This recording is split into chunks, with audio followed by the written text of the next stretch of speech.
再去看世界，镜头来去奥地利。奥地利的动物园有犀牛凶凶掠公攻击保育员，另外一个工作人员看到是赶紧来斗相共，同款受攻击。这个事件即将造成一个人死亡，一个人受伤。画面上，这只重1.8吨、体型真大只的母犀牛，就是造成饲养员一死的凶手。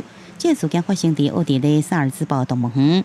园方讲，拜二早起，这33岁女性的饲养员像以往同款要去饲犀牛，无想这伫工作时，这犀牛凶凶对伊展开攻击，造成伊胸腔严重受伤，当场不幸死亡。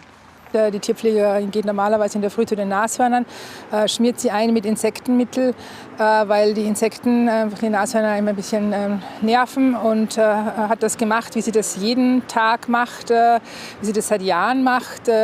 Und was anders war, wissen wir nicht. Ja. 事发当时，另外一名男性饲养员赶到现场，想要将犀牛赶走，不过上赶也遭到攻击，造成脚骨断去。加在经过紧急手术了后，已经无性命危险。这两个饲养员是一对翁仔某，太太来自德国，李先生是奥地利人，两个人拢是经验真丰富的专业人员。为安怎发生这款的意外，动物园也惊到。War auch immer bei Untersuchungen oder so dabei, weil sie eben so gut mit den Tieren kann. Ja, sie ist Profi.